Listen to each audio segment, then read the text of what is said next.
지난주에 우리는 설교를 통해서 정해진 율법의 선과 기준을 넘어 풍성한 사랑을 룻에게 베푸는 보아스를 살펴봤습니다. 그리고 룻에게 그 소식을 들으며 이제 그 소식을 들은 나오미의 반응을 읽으며 말씀을 마쳤죠. 오늘은 나오미가 룻에게 하는 이야기 속에서 우리를 맡아야 할 사람, 여러분들이 아마 개역개정 성경을 쓰고 계시는 분들은 기업 물을 자라고 번역된 고엘이라는 단어의 중요성을 함께 말씀을 통해 나누도록 하겠습니다. 설교는 세 부분으로 진행을 하려고 합니다. 첫 번째, 고엘의 본질, 고엘은 무엇인가? 그리고 두 번째, 고엘의 실천, 고엘은 어떻게 하는 것인가? 그리고 세 번째, 고엘의 완성, 고엘은 어떻게 완성되는가? 이 순서대로 설교를 좀 나누도록 하겠습니다. 첫 번째, 고엘의 본질입니다. 자, 먼저 2장 20절입니다. 나오미가 며느리에게 말하였다. 그는 틀림없이 주님께 복받을 사람이다. 그 사람은 먼저 세상을 뜬 우리 식구들에게도 자비를 베풀더니 살아있는 우리에게도 한결같이 자비를 베푸는구나. 나오미가 그에게 말을 계속하였다. 그 사람은 우리와 가까운 사이다. 그는 집안간으로서 우리를 맡아야 할 사람이다. 집안간으로서 우리를 맡아야 할 사람, 이거를 히브리어는 고엘이라는 단어를 씁니다. 뭐 친족 이런 뜻입니다. 그런데 이 고엘이라는 단어를 영어로도 번역하기가 너무 어렵고 한글로도 번역하기가 너무 어렵습니다. 왜냐? 동서양을 막론하고 이런 제도를 갖고 있는 국가가 하나도 없기 때문입니다. 그래서 고엘이라는 단어를 이해하려면 이 단어의 뿌리가 되는 동사인 가알이라는 단어에 대해서 먼저 살펴볼 필요가 있습니다. 자, 출애굽기 6장 6절에서 7절을 한번 보겠습니다. 한번 읽어볼까요? 시작. 그러므로 이스라엘 자손에게 말하기를 나는 여호와라. 내가 애굽 사람의 무거운 짐 밑에서 너희를 빼내며 그들의 노역, 편팔과 여러 큰 심판들로서 너희를 속량하여 너희를 내 백성으로 삼고 나는 너희의 하나님이 되리니 나는 애굽 사람의 무거운 짐 밑에서 너희를 빼낸 너희의 하나님 여호와인 줄 너희가 알지라. 여기서 속량하다, 구원하다라는 의미로 쓰인 단어가 바로 가알, 이제 고엘의 이제 어근입니다. 뿌리가 되는 단어. 여러분, 구원이 뭡니까? 구원이 뭔가요? 구원은 단순히 예수 믿으면 죽어서 천국 가는 게 아닙니다. 인간의 모든 형태의 인간을 모든 형태의 악으로부터 건져내는 것, 그게 구원입니다. 이집트의 노예로 살고 있는 이스라엘 백성들에게 하나님이 베푸신 구원에는 크게 두 가지 성격이 있습니다. 첫 번째, 우리가 생각하는 보통의 구원입니다. 경제적, 정치적, 물리적인 억압과 박해로부터 이스라엘 혹은 우리를 구출하신다. 하나님, 저 구원 좀 시켜주십시오. 요즘에 삶이 너무 어렵습니다. 그런 구원을 의미하는 것도 맞고요. 두 번째로는 너희를 내 백성으로 삼고 나는 너희의 하나님이 되신다. 이거는 관계적인 겁니다. 이전에 이스라엘 백성들은 하나님의 손 안에 있는 백성들이 아니었습니다. 하나님의 자녀가 아니었습니다.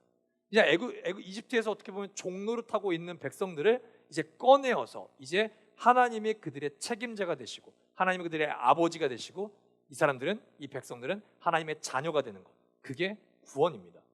그냥 단순히 이 땅에서 경제적으로 혹은 내 뭔가 문제 해결, 먹고 잘 살게 해준다, 그런 것만 구원의 의미가 아닙니다. 우리가 하나님의 백성이 되고 하나님의 자녀가 되는 것, 그래서 하나님께서 사탄, 악을 비롯해 그 어떤 존재에게도 우리가 종노릇하지 않게 하는 것, 그게 하나님께서 우리에게 베푸시는 구원입니다. 어떤 존재에는 굉장히 다양한 의미가 있을 수도 있습니다. 두려움의 종, 뭔가 사람의 종, 혹은 돈의 종, 성적인 종, 이런 모든 것을 갈망하고 갈급해서 이거 없으면 죽을 것 같은 상태에서 우리를 해방시키는 것, 그게 하나님의 구원이죠. 그렇다면 하나님께서는 이스라엘 백성들을 그리고 우리를 구원하신다고 할 때 세 가지 요소를 베푸셔야 됩니다. 먼저 이집트, 이제 바로에게서 구원을 베푸실 때 하나님은 세 가지를 이제 먼저 그들에게 주십니다. 첫 번째, 새로운 생명입니다. 처음 난 것을 모두 죽이는 심판 속에서 하나님께서는 어린 양의 피를 문설주에 바르는 사람들마다 새로운 생명을 허락하십니다. 그게 구원의 시작이죠. 두 번째는 뭐가 필요합니까? 몸의 자유를 주셔야 됩니다. 이집트에서 이제 재앙이 떠나간 다음 날 살아났다고 해서 그들에게 자유가 있는 게 아닙니다. 이집트를 탈출했다고 해서 또 어느 나라의 종으로서 살아간다면 그 사람은 자유가 없습니다. 그렇기 위해 하나님은 이제 하나님만을 주인으로 섬기기 위해서 몸의 자유를 주셔야 됩니다. 그리고 마지막 세 번째로 필요한 게 있습니다. 땅을 주셔야 됩니다. 아브라함에게 약속한, 이삭에게 약속한, 그들에게 약속한 가나안 땅을 주시고 그 땅을 빼앗기지 않도록 하나님께서 지켜주셔야 됩니다. 그래서 이 약속을 지키시기 위해 하나님은 구원이라는 의미가 담겨있는 고엘이라는 제도를 이스라엘에게 율법으로 명령하십니다. 고엘은 이런 정의를 하시면 됩니다. 친족 중에서 어려움에 처한 사람을 모든 형태의 악과 환난에서 건져내는 자. 그러니까 우리 중에 친척이 있다, 친족이 있다, 뭐 몇 촌까지 이거는 모르겠지만 이 사람 중에 어려움이 처한 사람이 있다면 이 사람을 모든 형태의 환난에서 건져내는 것, 그게 바로 고엘입니다. 자, 그렇다면 친족인 고엘이 하는 일은 뭐냐? 세 가지 역할을 합니다. 첫 번째, 피무룩입니다. 피를 부른다. 자, 이게 무슨 뜻이냐면 이겁니다. 민수기 35장 19절에서 20절을 통해서 설명을 드릴게요. 자, 만일 사람을 죽일 만한 나무 연장을 들고 있다가 그것으로 사람을 쳐서 죽게 하였으면 그는 살인자이다. 그러한 살인자는 반드시 죽여야 한다. 이러한 경우에 그 살인자를 죽일 사람은 피해자의 피를 보복할 친족이다. 그는 그 살인자를 만나는 대로 죽일 수 있다. 그러니까 이제 누군가 내 친족, 형제, 가족을 이 연장을 가지고 살인을 했다면 이 친족은 그것을 복수할 수 있는 책임이 있습니다. 복수할래 말래 이게 아니라 복수를 해야 됩니다. 목사님, 용서할 수도 있는 거 아닌가요? 자, 내 친족이 살해를 당했다면 그냥 무조건 나도 칼 들고 가서 얘를 찔러서 죽이는 그런 개념은 아닙니다. 재판과 법정에 세워야 됩니다. 왜냐? 이제 민수기 35장 33절의 말씀을 근거하는데요, 이런 말씀이 적혀져 있습니다. 너희가 사는 땅을 더럽히지 말아라. 피가 땅에 떨어지면 땅이 더러워진다. 피가 떨어진 땅은 피를 흘리게 한 그 살해자의 피가 아니고서는 깨끗하게 되지 않는다. 그러니까 이스라엘 백성들이 살고 있는 가나안 땅이라는 이 영토 안에서는 내가 누군가의 무고한 피를 흘려서 이 땅을 피가 떨어졌다면 이 땅이 오염된다고 사람들은 생각합니다. 그래서 친족들은 무슨 역할을 하냐면은 단순히 개인적인 내 형제를 죽였어, 나 복수할 거야, 이런 복수를 뛰어넘어 생명의 주권이 하나님께 있음을 이스라엘 속에서 선포하고 공동체의 거룩함과 생명의 존엄성을 보존하려는 조치로 피를 물러야 됩니다. 너의 피로 내가 이 억울한 자의 피를 대신 받겠다. 두 번째가 있습니다. 땅 무르기입니다. 땅 무르기. 자, 레위기 25장 23절에서 25절을 제가 한번 읽어드리도록 하겠습니다. 땅을 아주 팔지는 못한다. 땅은 나의 것이다. 여기서 나는 하나님이십니다. 너희는 다만 나그네이며 나에게 와서 사는 임시 거주자일 뿐이다. 너희는 유산으로 받은 땅 어디에서나 땅 무르는 것을 허락하여야 된다. 내 친척 가운데 누가 가난하여 그가 가진 유산으로 받은 땅의 얼마를 팔면 가까운 친척이 그 판 것을 물을 수 있게 하여야 한다. 이스라엘 백성들의 토지 개념은 대한민국뿐만 아니라 전 세계의 토지 개념과 완전히 다릅니다. 우리는 토지를 뭐 할 수 있습니까? 사유할 수 있죠. 근데 이스라엘 백성들의 토지는 전부 다 주인이 누구냐? 하나님이십니다. 그래서 이제 가나안 땅을 정복했을 때 이 사람들이 내가 이 정도 공을 세웠으니까 나는 여기를 가져가겠습니다, 이렇게 해서 토지를 가져가는 게 아닙니다. 제비를 뽑습니다. 그렇다면 이 제비를 뽑는 의미는 뭐냐? 하나님이 나에게 주신 땅이라는 것, 하나님이 나에게 주신 기업이라는 말입니다. 그래서 만약 내 친족 중에 누군가 먹고 살기 너무 힘들다, 내 땅을 팔아야겠어요, 다른 사람에게 팔 수는 있습니다. 근데 친족이 그 사실을 알고 있다면 그것을 가만히 내버려 둬서는 안 됩니다. 그 땅을 그 친족이 다시 사야 됩니다. 왜냐? 이 사람이 가난에 처해 있으니까요. 근데 이 친족들이 땅을 살 수 있는 능력이 없다. 이스라엘은 독특한 제도가 있습니다. 50년마다 찾아오는 희년이 있습니다. 희년. 모든 이들에게 자유를 선포한다. 이 희년이 되면은 뭐를 하냐? 땅을 내가 누군가에게 샀다. 50년이 돼도 이 사람도 나에게 땅을 다시 가져갈 능력이 없고, 그리고 50년이 돼도 내 친족들이 이 땅을 살 능력이 없다. 50년이 되면은 무조건 묻지도 따지지 않고 이 땅의 원래 주인, 그 기업에게 돌려줘야 됩니다. 땅을 무르는 고엘 제도가 누군가 봤을 때 와, 이거 진짜 불공평한데요? 이 사람이 돈 주고 산 거잖아요 라고 생각할 수 있습니다. 그러나 여러분, 우리 사회를 한번 볼까요? 어떤 현상이 급속도로 이제 나타나는지 아십니까? 빈익빈, 부익부.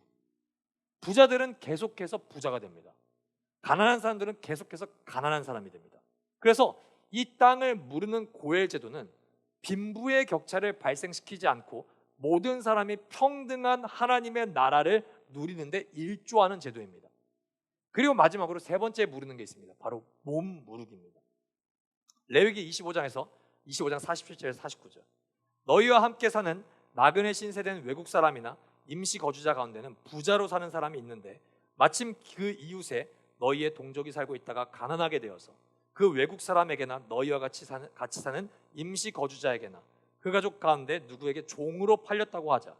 종으로 팔려간 다음이라 하더라도 그는 종으로 팔릴 때 받은 값을 되돌려주고 풀려날 권리가 있다.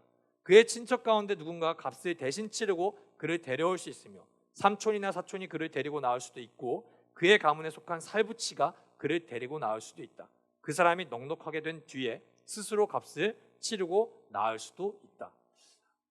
인생을 살아갈 때 사실 우리가 지금은 누군가에게 빚을 지고 살지 않고 있지만, 물론 여기 대출이 있는 사람은 있겠죠. 그러나 그 당시에 뭐 은행이 있었겠습니까? 은행이 없어서 누군가 사람에게 빚을 져서 노예가 되는 경우가 허다했습니다. 그럴 때는 가장 가까운 형제들이 뭐 1촌, 2촌, 3촌, 4촌 가까운 손으로 이 사람의 빚을 면제해 줘야 됩니다. 종으로 팔린 가족의 값을 지불해 자유인이 되도록 책임져야 됩니다. 여러분, 이거는 선택사항인 것 같지만 의무입니다. 이 의무를 행하지 않으면 이스라엘 공동체 속에서는 저주받고 놀림받습니다. 만약 그 누구도 갚을 능력이 안 된다, 이 가문 전체가 너무 가난하다. 여러분, 아까 제가 무슨 해가 있다 그랬죠? 희년이 있죠. 희년에는 땅만 물러주는 게 아닙니다. 희년에는 모든 종되었던 사람들을 자유인으로 되돌립니다. 왜냐? 모든 땅이 하나님의 소유이듯 모든 이스라엘 사람들은 하나님의 종이기 때문입니다. 그래서 이것을 고엘이라는 제도가 담당하는 거예요. 심지어 이스라엘에는 고엘 제도 말고 형사수치 제도라는 것도 존재합니다. 뭐냐? 형제가 죽으면은, 특히 형제가 죽었을 때 배우자가 있는데 이 배우자가 아들이 없다. 그 사람은 이제 대를 잇지를 못합니다. 그럴 경우 이 사람의 형 아니면 남동생이 이 아내, 미망인을 배우자로 받아들입니다. 그리고 아들을 낳아서 하나님께서 우리 가문에 주신 기업을 잇게 합니다. 지금 대한민국 사회 속에서는 이게 왜 꼭 그렇게까지 해야 돼? 라는 질문을 안 할 수 있지만, 사실 이제 아들이 없어서 대가 끊긴다는 것은 하나님께서 우리에게 주신 기업이 끊기는 겁니다. 그래서 이런 제도를 하나님께서 만드신 이유와 목적은 가알, 고엘이라는 의미에 담긴 구원이 하나님의 백성들이 사는 일상 속에서 실제적으로 구현되길 원하는 겁니다. 그러니까 하나님은 구약시대 속에서도 출애굽을 한 이스라엘 백성들한테 야, 나 믿어. 너네 이제 나 믿으면 예수 믿고, 예수님은 몰랐겠지만 죽어서 천국 갈 거야. 이런 게 아닙니다. 일상생활 속에서 하나님의 나라를 누릴 수 있는 하나님의 제도, 하나님의 마음, 하나님의 조치가 그 제도 속에서 실현될 때 이스라엘 백성들은 강력한 힘을 가진 누군가에게 피해를 입을까 봐 두려워하지 않게 됩니다. 왜냐? 내 고엘이 있기 때문입니다. 내가 누군가 재산이 없어서 가난하게 되는 것을 두려워하지 않게 됩니다. 왜냐? 나의 친족이 나의 삶을 책임지기 때문입니다. 혹시라도 내 아내가 미망인이 돼서 내 대가 끊길까 봐 두려워하지 않아도 됩니다. 왜냐? 고엘, 그들이 우리의 삶의 구원에 책임지기 때문입니다. 여기서 우리가 중요하게 생각할 게 있습니다. 성경을 공부하셨거나 아니면 고엘이라는 단어를 설교를 통해 들어본 사람은 이것을 곧바로 뭐에 적용시키냐면은 우리를 구원하신 예수 그리스도로만 연결하려고 하는 습성이 있습니다. 물론 저도 오늘 설교 말미에 그리스도를 이야기할 겁니다. 근데 중요한 게 있습니다.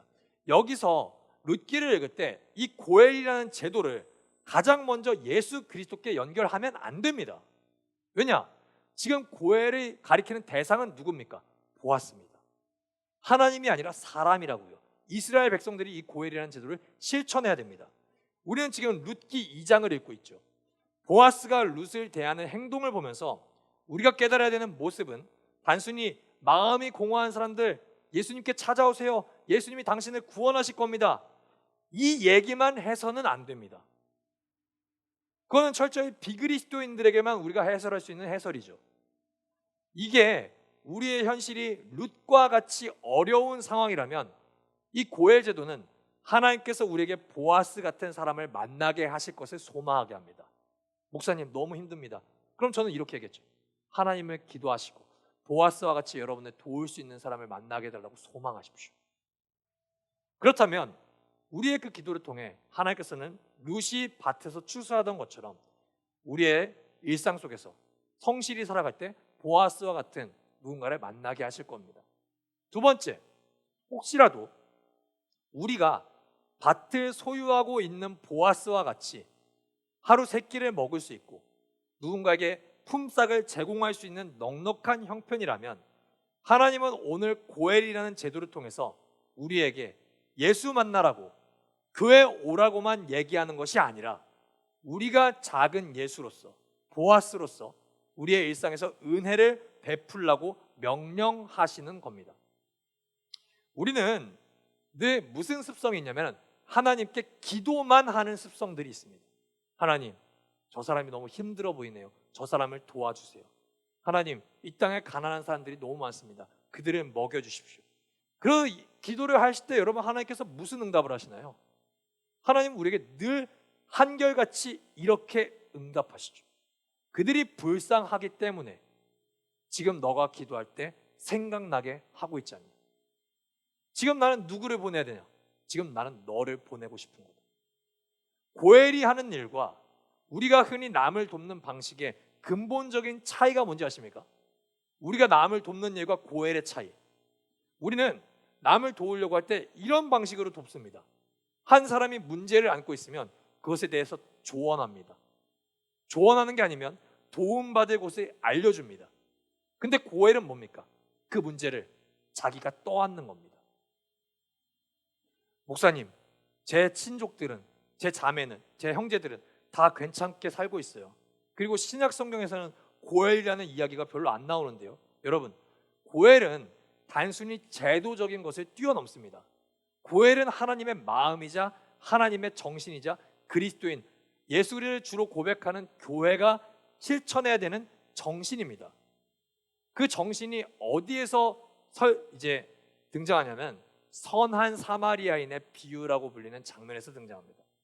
한 율법 교사가 예수 그리스도께 이런 질문합니다. 나의 이웃이 누구입니까? 그때 예수님이 이야기를 하나 들려주십니다. 누가복음 10장 29절에서 35절.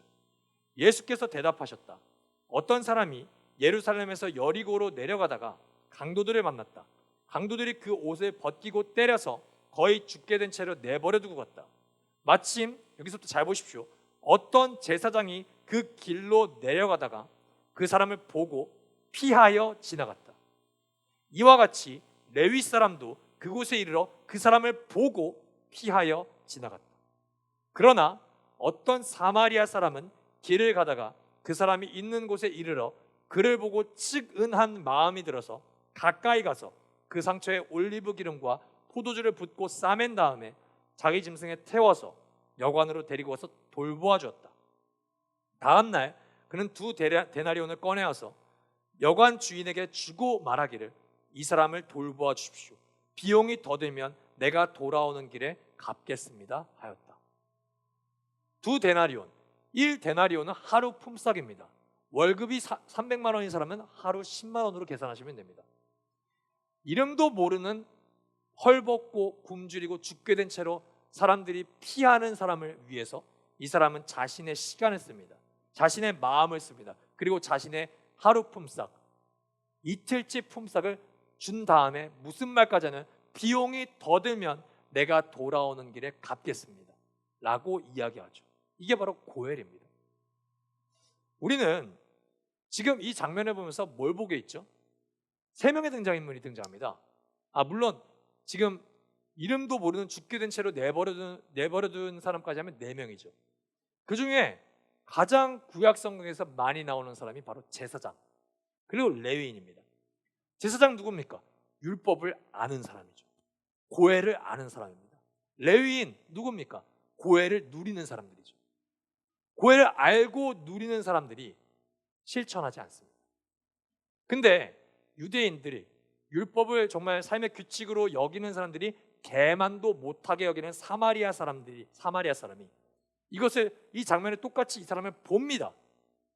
근데 이 사람은 지나치지 않습니다. 가까이 가죠. 측은한 마음을 가지고 이 사람의 회복을 위해 자신의 전부를 바칩니다. 여러분, 제가 말씀을 묵상하면서 왜 이 사람 이 데나리온만 이 여관에 주고 갔을까? 이 데나리온이 이 사람이 갖고 있는 지금 전부니까요. 자신의 전부를 이 사람의 회복을 위해서 씁니다. 그리고 약속을 하죠. 내가 또 이 사람이 필요한 비용이 있다면 더 가져오겠습니다. 이게 하나님이 원하시는 고해, 이웃 사랑입니다. 우리는 타인을 사랑하고 타인의 아픔에서 타인을 구원하는 게 그냥 단순히 목사님 좀 헌금 좀 드리면 될까요? 돈 몇 푼 적선하고 전도하는 거라고 착각합니다. 아닙니다. 사랑과 구속에 대한 정의를 이 문장으로 정의하시면 좋겠습니다. 따라합시다. 구속과 사랑은 흙탕물을 뒤집어 쓰는 것이다. 제사장과 레위인이 왜 피해요? 만약에 죽었으면 부정한 시체거든요. 이 사람 때문에 내가 부정한 사람 되거든요. 더러워지거든요. 그러니까 피하는 겁니다. 아이 더러워, 나 엮이기 싫어. 사마리아 사람은 왜 안 피합니까? 이 사람도 똑같이 율법을 적용받는데요. 이 흙탕물을 내가 뒤집어 써야지. 그렇게 해서라도 이 사람 살려내야지. 무거운 짐을 자기가 지는 겁니다. 그게 이 땅에서 우리가 하나님 나라를 이루어가는 겁니다. 그게 진짜 성경에서 말하는 이웃사랑입니다.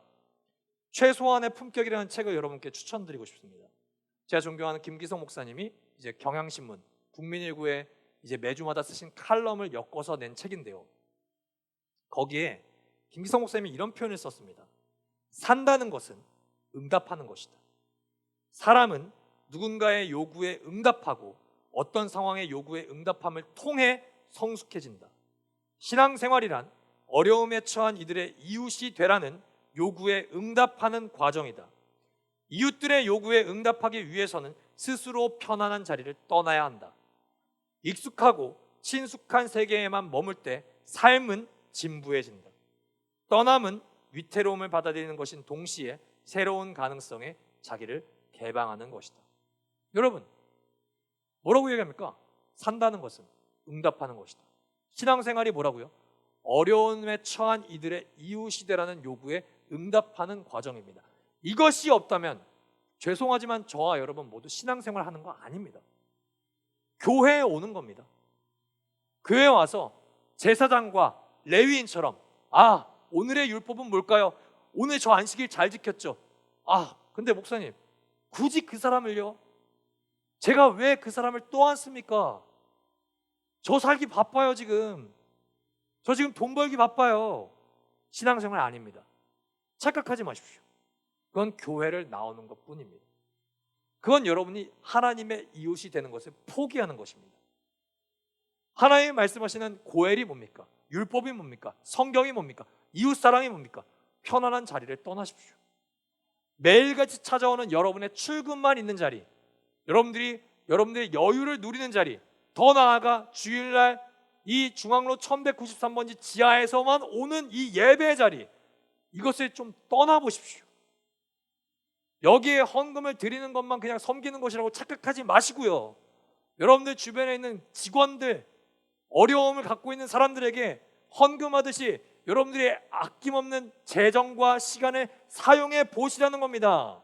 그게 뭐다? 신앙생활이다. 목사님, 저 사고 싶은 거 많아요. 저 투자해야 돼요. 저 집 사야 돼요. 노후 준비해야 돼요. 저 그거 못하면 위태로워져요. 위태로워져 보시라는 거예요. 위태로움을 받아들이는 것, 이게 우리 삶을 성숙하게 만든다니까요. 왜 우리의 믿음이 성숙해지지 않는지 아십니까? 위태로운 것을 거부합니다. 안정빵만 추구합니다. 안정적이게 주일에 이곳에 나와서 기껏해야 11조도 하기 싫어. 기껏해야 감사헌금. 여러분, 그거는 여러분들의 삶을 위태롭게 하지 않아요. 근데 우리를 진짜 위태롭게 하는 게 무엇입니까? 타인의 어려움에 나의 재산을 쓰는 것, 나의 시간을 쓰는 것, 나의 깨끗함을 쓰는 것. 이거는 위태로워집니다. 근데 김기성 목사님은 그걸 뭐라고 얘기하시죠? 그게 신앙생활이다. 여러분, 저는 이 교회를 개척한 이유가 뭘까요? 신앙생활 하고 싶어서입니다. 신앙생활 하고 싶습니다. 이게 그리스도인들이 말하는 우리 룻기 시리즈의 주제인 러빙 라이프예요. 사랑하는 삶. 이번 주에 참 대한민국이 떠들썩했죠. 누구 때문에 떠들썩했죠? BTS를 축복합니다. 할렐루야. 근데 저는 이제 어제 그 앨범을 잠깐 들으면서 사실 이번 주에 저에게 정말 설교에 영감을 준 가수가 있었습니다. BTS가 아니라 악뮤라고 불리는 악동 뮤지션입니다. 악뮤 유튜브 채널에 이제 3일 전인가 작년에 이제 악뮤의 삶을 담은 뭔가 다큐멘터리 같은 영상이 하나 올라왔습니다. 그러니까 이수연 양이 뭔가 삶 속에서 방향을 잃어버렸대요. 번아웃이 찾아왔거나 아니면 삶에 너무 무기력해졌대요. 그때 그의 오빠인 이찬혁 군이 결단을 합니다. 아, 내 동생 회복시켜야겠다. 같이 운동을 해요. 같이 합숙을 합니다. 물론 가족이니까 합숙할 수 있지만 다른 사람 한 명까지 껴서 합숙을 하면서 막 뛰고 막 이거 막 뭐 운동기구 하고 계속 합숙을 해요. 동생의 몸과 정신을 회복시키는 일에 전념을 하는데 그것만 한 게 아닙니다. 어디로 가냐? 동생과 함께 산티아고 순례길까지 갑니다.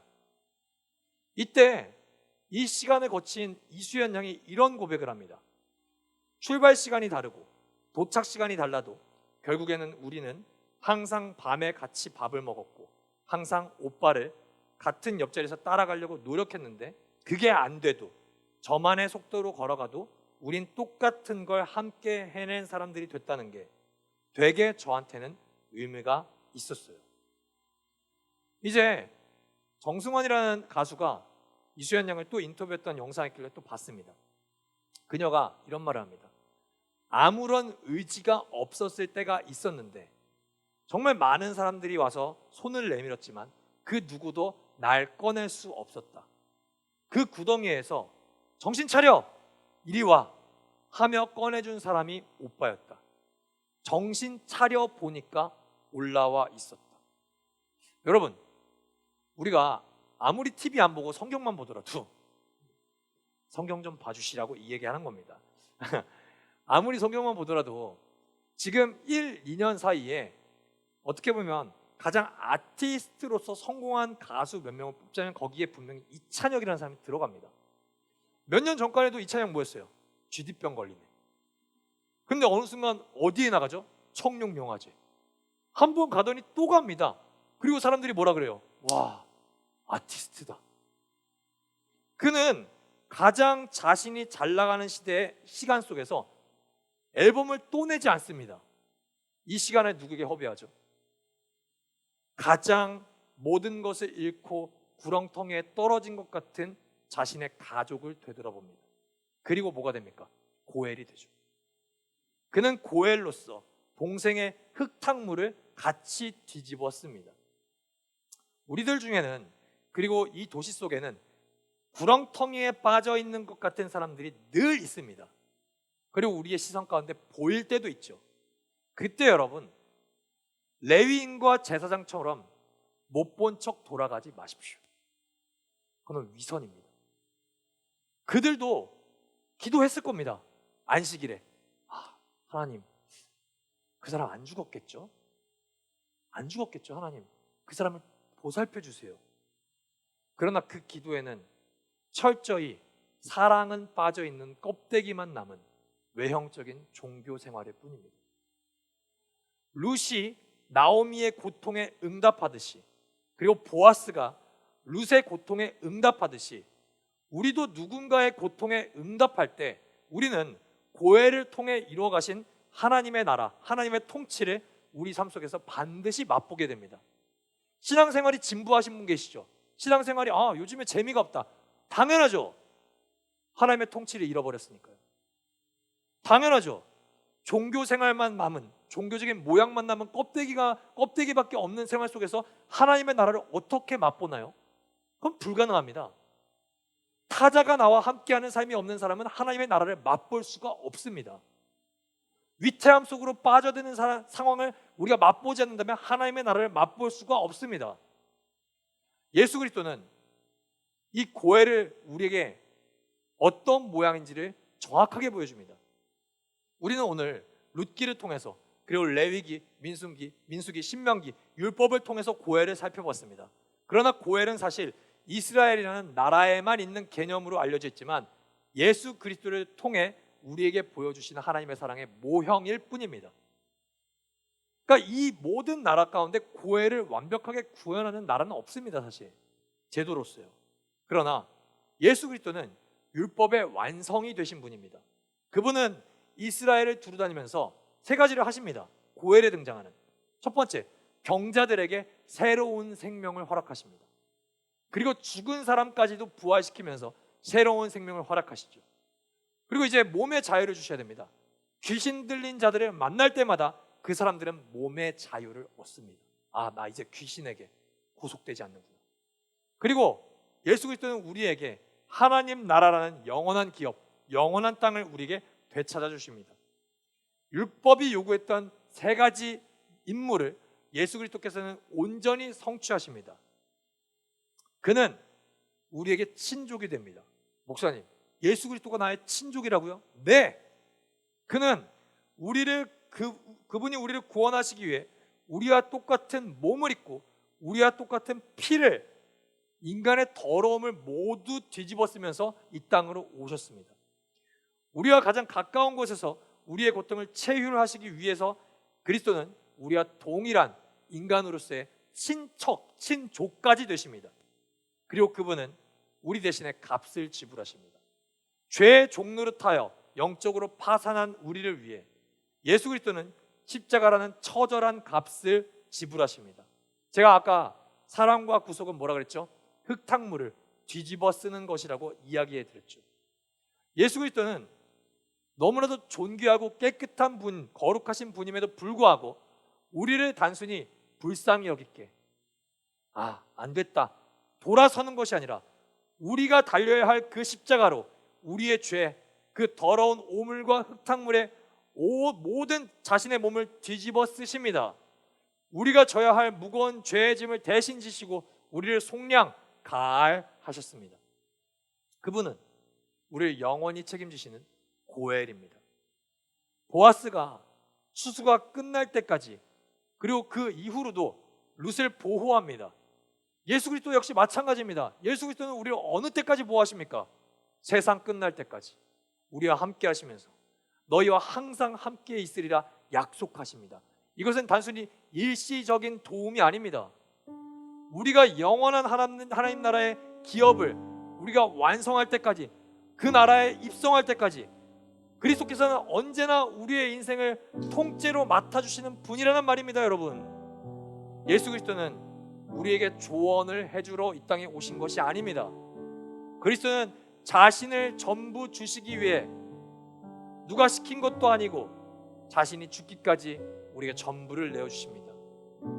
여러분, 이 설교를 들으면서 예수 그리스도의 몸인 이 땅의 교회에 고엘이 사라지고 있다는 사실에 우리는 통곡하면서 회개해야 됩니다. 내가 고엘이 아니었구나. 내가 예수 그리스도를 믿는다고만 얘기했지 내가 그리스도처럼 사는 것은 어느 순간 내 삶에서 사라지고 있구나. 우리는 통곡하고 회개해야 됩니다. 예수 그리스도를 믿는 것이 무엇입니까? 예수 그리스도를 따르는 것이 무엇입니까? 누군가의 고엘이 되어주는 것입니다. 구약 성경에 여러분, 우리가 오늘 살펴본 고엘이라는 단어가 정확히 50번 나옵니다. 언제 나올까요? 언제 나올 것 같습니까? 하나님이 우리를 구원하신다는 의미로는 18번밖에 나타나지 않습니다. 32번은 언제 나타날까요? 사람이 사람을 도울 때, 사람이 사람을 회복할 때, 사람이 사람을 속량할 때, 그때 고엘이라는 단어가 훨씬 더 많이 나타납니다. 우리는 하나님만 쳐다보고 있습니다. 하나님을 쳐다보십시오. 여러분, 고엘, 고투도 하나님, 예수 그리스도께로 나아가십시오. 예수 그리스도께서 당신을 위해, 당신의 더러움을 위해 당신의 피를 여러분에게 뒤집어 씌우십니다.